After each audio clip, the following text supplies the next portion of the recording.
Netflix, যা বিশ্বের হাজার কোটি মানুষের মতোই এলন মাস্কেরও পছন্দের বিনোদনের মাধ্যম ছিল, গত ১ অক্টোবর সোশ্যাল মিডিয়া প্ল্যাটফর্ম এক্সে বিশ্বের সবচেয়ে আলোচিত এ বিলিয়নিয়ার ঘোষণা দিলেন, আপনার সন্তানের সুস্বাস্থ্যের জন্য নেটফ্লিক্স বর্জন করুন। এই পোস্টের পর মাস্কের লক্ষাধিক অনুসারী তার এই মতের সাথে একমত প্রকাশ করলেন, বাতিল করা সাবস্ক্রিপশনের স্ক্রিনশট শেয়ার করলেন, যাকে তারা ভোগ প্রোপাগান্ডা বলছে। সবকিছু শুরু হয় সামাজিক যোগাযোগ মাধ্যম এক্সের একটি পোস্টের মাধ্যমে।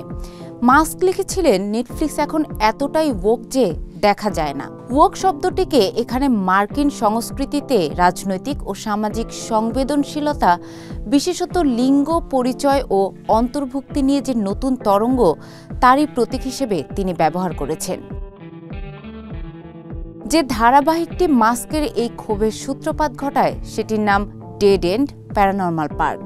এটি একটি অ্যানিমেটেড সিরিজ যেখানে এক ট্রান্সজেন্ডার চরিত্রকে কেন্দ্র করে গল্প গড়ে ওঠে। নেটফ্লিক্সের মতে এটি ছিল ইনক্লুসিভ স্টোরি টেলিংয়ের একটি উদাহরণ, কিন্তু মাস্কের কাছে এটি ছিল বিভ্রান্তিমূলক মতাদর্শের প্রচার। তিনি লেখেন, শিশুর সামনে আদর্শের নামে বিভ্রান্তি ছড়ানো হচ্ছে।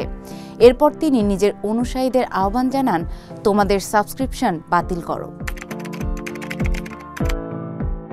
এ ঘটনায় শুধু মতাদর্শ নয়, গভীরভাবে জড়িয়ে আছে এলন মাস্কের ব্যক্তিগত জীবনও। তার 10 সন্তানদের একজন ভিভিয়ান জেনা উইলসন 2022 সালে নিজের নাম পরিবর্তনের আবেদন করেন আদালতে। তিনি বলেন, আমি আমার পিতার সঙ্গে কোনো সম্পর্ক রাখতে চাই না। ভিভিয়ান নিজেকে ট্রান্সজেন্ডার হিসেবে পরিচয় দেন এবং মায়ের নাম গ্রহণ করেন।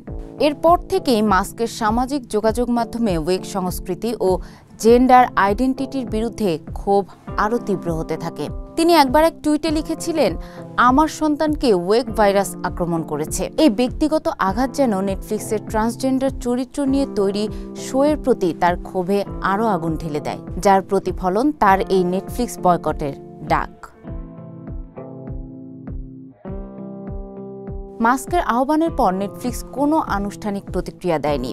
তাদের পক্ষ থেকে শুধু বলা হয়, আমরা বৈচিত্র্যে বিশ্বাস করি। তবে সামাজিক যোগাযোগ মাধ্যম ব্যবহারকারীরা এরই মধ্যে 2 ভাগে বিভক্ত হয়ে গেছেন। এক পক্ষ বলছেন, বাচ্চাদের সামনে এ ধরনের বিতর্কিত কন্টেন্ট আনা অনুচিত। আরেক পক্ষ বলছেন, পৃথিবী যেখানে বৈষম্য মুছে ফেলার জন্য লড়াই করছে, সেখানে মাস্কের মতো মানুষরা পিছিয়ে দিচ্ছেন পরিবর্তন।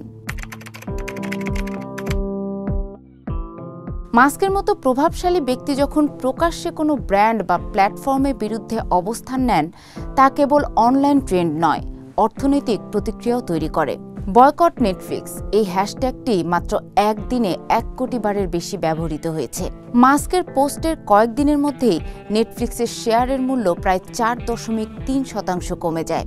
এলনের মন্তব্যের জেরে মাত্র 1.5 দিনের মধ্যে সংস্থাটির বাজার মূল্য প্রায় $15 বিলিয়ন কমে গেছে।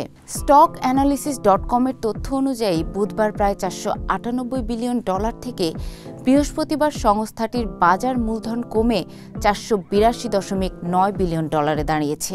নেটফ্লিক্সের আগেও সাংস্কৃতিক প্রতিক্রিয়ার মুখোমুখি হয়নি তা কিন্তু নয়। 2020 সালের কিউটিজ বিতর্কে সমান রকমের প্রতিক্রিয়া দেখা গিয়েছিল।